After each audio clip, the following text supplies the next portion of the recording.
আমার এটা সবথেকে বেশি ভালো লাগছে যে সবাইকে ইন্সপায়ার করা হচ্ছে, সবাইকে আরও উৎসাহ দেওয়া হচ্ছে যে তোমরা আরও ভালো ভালো কাজ করো, ডেফিনেটলি একদিন না একদিন সবার সামনে, মানুষের সামনে আসতেই পারবে। এই কনসেপ্টটাই আমার খুব ভালো লাগছে। মেকআপ এবং বিউটি সেলিব্রিটি অ্যাওয়ার্ডস 2023 হলো এই বছরের উত্তরবঙ্গের মেকআপ এবং ফ্যাশন শিল্পের প্রতিভা এবং অভিজ্ঞদের স্বীকৃতি দেওয়ার একটি প্ল্যাটফর্ম।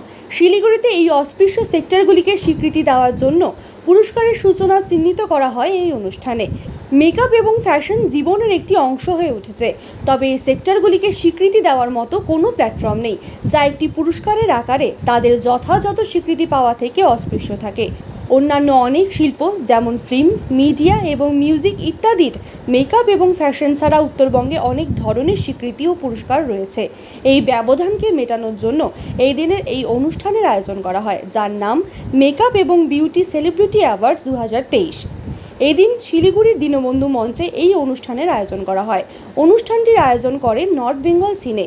এই দিনের এই অনুষ্ঠানে বিশেষ অতিথি রূপে উপস্থিত ছিলেন টলিউড অভিনেত্রী দিয়া মুখার্জি। এছাড়া উপস্থিত ছিলেন শিলিগুড়ির ডেপুটি মেয়র রঞ্জন সরকার, রাজ বসু সহ অন্যান্যরা।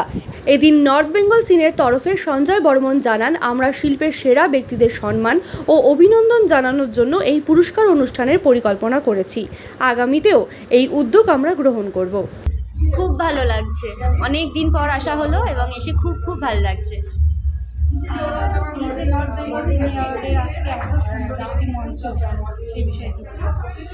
আমার এটা সবথেকে বেশি ভালো লাগছে যে সবাইকে ইন্সপায়ার করা হচ্ছে, সবাইকে আরও উৎসাহ দেওয়া হচ্ছে যে তোমরা আরও ভালো ভালো কাজ করো, ডেফিনেটলি একদিন না একদিন সবার সামনে, মানুষের সামনে আসতেই পারবে।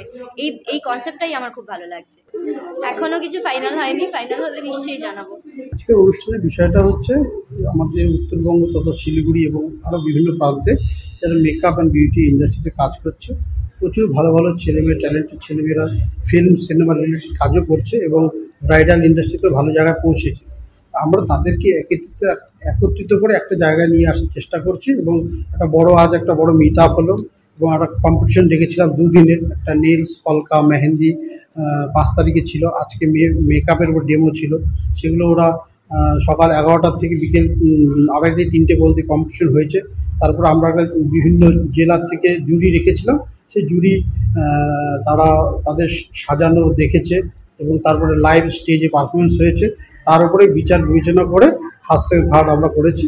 যারা ফার্স্ট, সেকেন্ড, থার্ডের বাইরে করেছি, যেহেতু আমরা প্রথমবার ছোটো করে করছি, জন্য থার্ডের বাইরে কিছু করতে পারিনি। আমরা জাস্ট তাদের জন্য অ্যাপ্রিসিয়েশন অ্যাওয়ার্ড প্রত্যেকের জন্যই করেছি। বিশেষ অতিথি দিয়া মুখার্জি, যে সবাই চেনেন, জি বাংলা একটি সিরিয়ালে উনি কাজ করেছেন, রিসেন্ট আরও কিছু কাজ করছেন। আর তার সাথে আমাদের শিলিগুড়ির ডেপুটি মেয়র মহাশয় ছিলেন। শিলিগুড়ির বিশিষ্ট অতিথি হিসেবে যারা আমাদের বিভিন্ন প্রোগ্রামে থাকে, রবীন্দ্র জৈন, রাজ বসু স্যার, চৈতালি ম্যাডাম, অংশুমান চ্যাটার্জি সাংবাদিক ক্লাবের আমাদের সম্পাদক, ঠিক আছে। প্রচুর ভালো ভালো যারা আছে দেখিয়েছেন আপনারা, ঠিক আছে। আমরা এখন ঠিক আছে, আমরা চাইবো যে ইয়ারলি বেস আমরা কাজ করা যেত। যত ধরনের শিল্পী, কলাকুশলী আছে উত্তরবঙ্গে, যে কোনো ক্ষেত্রে, সব ক্ষেত্রেই আমরা নর্থ বেঙ্গল সিনেমা কাজ করতে উদ্যোগী, ঠিক আছে। সঞ্জয় বর্মন, হ্যাঁ।